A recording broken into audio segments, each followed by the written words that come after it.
Sugatan ng 16 na pasahero matapos salpukin ng isang truck ang 4 na iba pang sasakyan sa Star Tollway sa Batangas. Nawalan umano ng kontrol sa manibela ang driver ng truck na naging dahilan ng aksidente. Si Gads Rodelas sa buong detalye.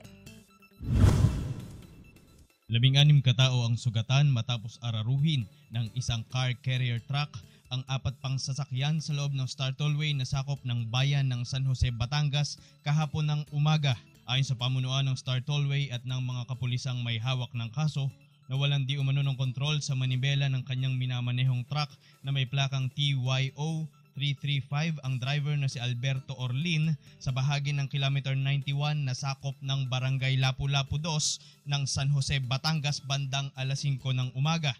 Sumalpok ang kanyang minamanehong truck sa isang pampasaherong jeep na may plakang DSR 276 na nasa kabilang linya na nagresulta ng karambola sa dalawang Dimple Star bus na may plakang TYM 900 at TYG 362 at isang Ceres bus na may plakang UVB 120 kung saan mas marami ang mga nasugatan.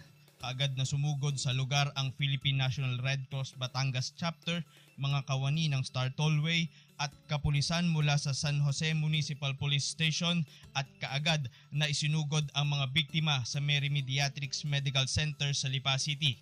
Ayon sa mga investigador, karamihan sa mga biktima ay nagtamo ng minor head at body injuries, subalit ang driver ng truck na si Orlin naman ay nagtamo ng malubhang pinsala, subalit sa kabilaan niya nito ay kakaharapin pa rin niya ang kasong reckless imprudence resulting to multiple physical injuries at damage to properties.